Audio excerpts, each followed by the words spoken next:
c'est quelque chose qui nous empêche d'être comme les autres, qui nous empêche de nous déplacer comme les autres, ou même de vivre comme les autres, tout simplement. Ça peut être mental comme ça peut être physique. C'est quelque chose qui pose problème à la personne et souvent à son entourage, qui l'empêche de faire des choses comme des gens normaux, même si j'aime pas tellement ce terme-là.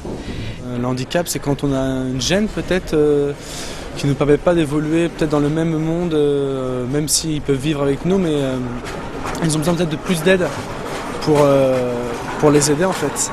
En fait, le handicap, c'est quelque chose qui est là. Je veux dire, on peut pas le nier. Mais c'est quelque chose qui doit pas m'empêcher de faire ce que je veux. Je fais les études que je veux. J'ai l'intention de faire les métiers que je veux. Enfin, je veux dire, d'accord, je fais au mieux pour passer au-dessus, mais il doit pas m'empêcher de faire ce que je veux. Là, tu donnes le câble, vous voulez brancher ?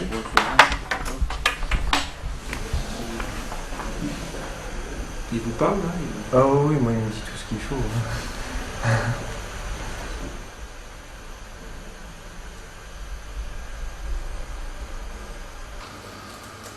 Kiki ?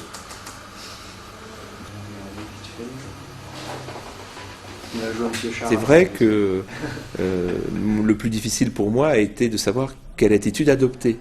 Est-ce qu'on tient compte du handicap ? Est-ce qu'on en parle ? Est-ce qu'on n'en parle pas ? Et j'ai l'impression que d'une personne à l'autre, la réponse est un petit peu différente. J'ai peur aussi de ne pas savoir comment me comporter par rapport à ces personnes. En fait, si elles ont vraiment envie d'être vues comme en tant qu'handicapés, on veut les prendre comme personnes à part entière. Le handicap, ça se voit, ça bloque, ça peut aussi faire peur. Ça peut aussi dire, peut-être que j'aurais pas le bon comportement, donc finalement on n'en a plus. On n'a même plus d'échange. Comme on se dit que je vais mal faire, on n'a plus d'échange et c'est fichu quoi. Il vaut mieux mal faire et faire quelque chose que de ne rien faire. Faites quoi ?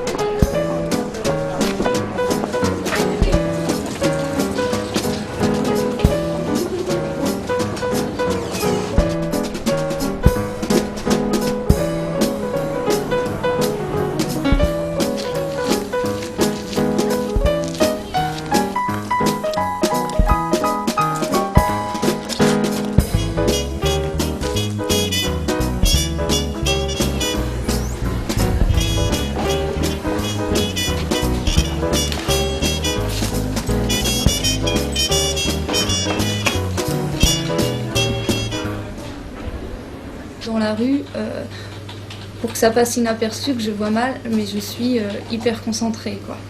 Et ce que disait tout à l'heure Jean-François, ce qui est regrettable chez les gens, c'est que quand j'aurais des culs de bouteille, quand je les bouscule, ils me diraient « oh pardon », etc., ils s'excuseraient eux. Alors que là, comme ça ne se voit pas, ils ont tendance à être agressifs, « oh vous pouvez pas faire attention », etc. Donc ça c'est difficile parce qu'on va pas leur raconter leur vie en leur disant excusez-moi je vous ai pas vu, enfin voilà. Donc bon on passe notre chemin mais n'empêche qu'on s'est pris une réflexion et puis qu'on est vexé et que donc on prend sur nous. C'est une chance pour ce genre d'handicapés parce que ça se voit pas physiquement. Donc ils ne seront pas tout de suite jugés par les gens. Ils ne seront pas jugés par le regard. On se dira pas par exemple, on n'aura pas la même réaction quand on verra un trisomique 21 ou quelqu'un qui a juste un léger handicap mental. C'est plutôt une chance pour eux. Le handicap, il se voit toujours à un moment ou à un autre. Et pour les personnes qui ont un handicap qui est pas physique, je pense que ça peut être encore plus dur. Dans le sens où elles doivent appréhender le moment où les gens vont le remarquer. Je veux dire, un fauteuil, bon, ça se voit tout de suite. Si les gens passent au-dessus, tant mieux. Et puis bon, on continue les échanges, la relation, puis adviendra que pourra. Mais pour quelqu'un qui a un handicap qui ne se voit pas tout de suite, je pense que c'est encore plus dur. Parce qu'il y a l'appréhension et après la réaction. Et on ne sait pas quelle sera la réaction. Je savais pas quand j'étais petite comment les autres voyaient, je croyais que moi je voyais comme tout le monde. Donc j'ai avancé comme tout le monde, en tout cas je croyais que tout le monde faisait comme moi. Donc quand on sait pas qu'on a un handicap, on progresse de la même façon que tout le monde.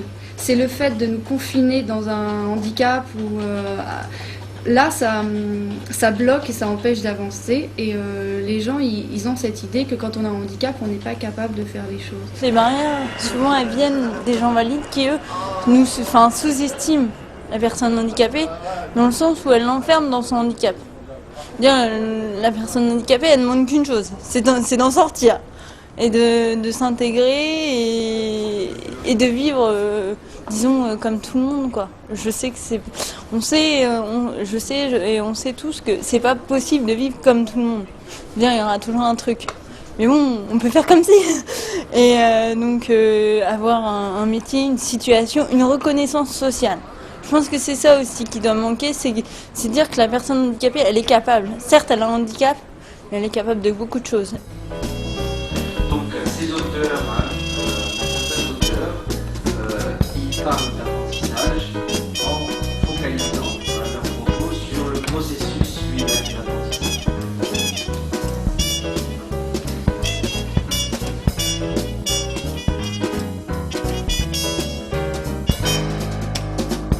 Quand on est jeune, souvent quand on est atteint d'un handicap, on préfère nous mettre dans un centre spécialisé plutôt que de nous faire suivre un cursus classique, alors que finalement c'est peut-être mieux dès le départ de s'adapter au cursus classique plutôt que d'être, on va dire, enfermé avec les gens qui ont le même type de handicap. Les structures spécialisées, elles font un peu trop ghetto.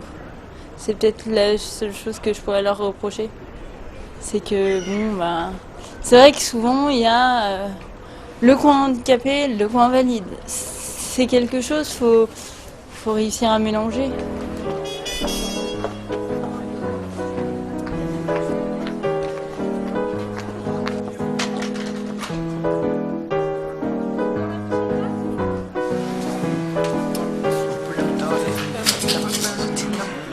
Oui. De proche d'avoir. Oui. Extraction, amplification, montage. C'est-à-dire là, on peut régler la fréquence de la porteuse. L'ajuster. Mais on peut les changer. Ouais, ce sera mieux de le remplacer par une varicap. Parce que là, d'après le montage, je ne vois pas comment le signal ABF, là, à la sortie, va modifier la fréquence. Les études supérieures peuvent être accessibles, mais ça dépend du handicap. Quelqu'un qui a vraiment un retard, enfin je parle du retard mental, un retard mental très fort, ce sera sûrement très difficile, voire impossible. Malgré tout, le système est fait pour des gens qui sont dits normaux sans handicap, quoi. Donc à partir de là, il faut qu'eux fassent des efforts, c'est à eux d'essayer de s'intégrer. Donc je pense que c'est aussi facile de tomber dans le cliché. C'est dur, donc je le fais pas. Et moi personnellement, je le dis, si c'était plus dur de faire des études, je le ferais pas. Quand je dis aux gens que j'ai un handicap, alors là, tout de suite, c'est exceptionnel. Mon parcours est exceptionnel. Alors que quand j'avais pas d'handicap, c'était un parcours, ma foi, assez classique, que pas mal de personnes réussissent. Voilà. La personne handicapée, soit elle est courageuse, soit elle amène un sentiment un peu de pitié. Mais déjà, c'est pas une question de courage, c'est une question d'un peu de marche ou crève, quoi. Je veux dire, j'ai souvent entendu la phrase « Oh, t'es courageuse ». Mais si on le fait pas, si on passe pas au-dessus, on reste chez soi, on fait rien, et voilà, donc on est obligé de vivre avec. C'est pas... mais voilà, le tout, c'est que les autres nous acceptent avec. Nous, on est obligés, donc on le fait. Le tout, c'est que ça soit pareil de l'autre côté, quoi.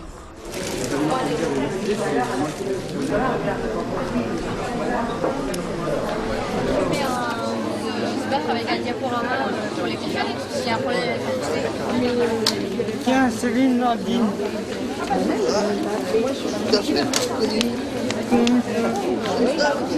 Je pense que les entreprises sont pas toujours assez ouvertes de ce côté-là. Pour embaucher les personnes handicapées, il y a peut-être encore un gros retard de ce côté-là, quoi. Je crois qu'il y a des pays européens qui le font plus facilement que nous. Est-ce qu'il ne faut pas vraiment accompagner local et accompagner d'information chaque entreprise où on n'aime pas vraiment les handicapés, ça casse une malentendu, pas d'éclaircir le problème.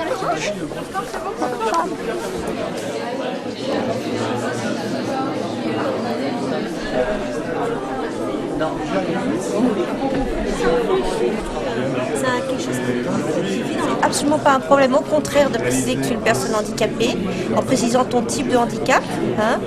Mais je veux dire, là-dessus, il n'y a pas de souci. On a déjà accueilli en alternance et en stage des personnes qui ont des problèmes de surdité. Hein. Il n'y a pas de souci par rapport à ça. On fait appel à des interprètes comme ici. On l'a déjà fait dans le cadre de l'alternance. Et puis, voilà, insiste bien sur ta mobilité. Par contre, ça peut être un vrai handicap. Plus que ta surdité. Je crois que quand les entreprises ont réussi quelques embauches, elles sont beaucoup moins timides pour poursuivre. Donc ce qu'il faut, c'est bien réussir les premières embauches, pas forcément pour les entreprises de partir sur des handicaps lourds. Et c'est vrai qu'on peut penser qu'embaucher une personne malentendante, c'est facile. C'est pas si facile que ça. Il faut bien préparer, je crois vraiment, les premières embauches. Et après, il y aura l'exemple.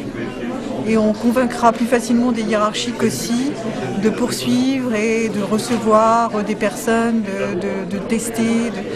Et l'idée aussi, à mon avis, de faire des stages, des contrats d'alternance, c'est la manière douce d'habituer des hiérarchiques, des équipes à recevoir des personnes handicapées.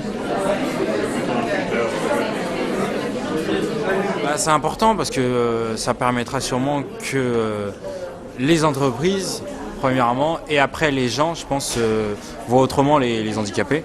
Moi, j'aimerais bien qu'on nous voit comme des personnes qui ont fait des études, qui ont travaillé des soirées entières sur des cours, qui ont passé des années assis aussi sur des bancs d'école et voilà, et qu'on est capable de faire exactement la même chose qu'une personne dite normale.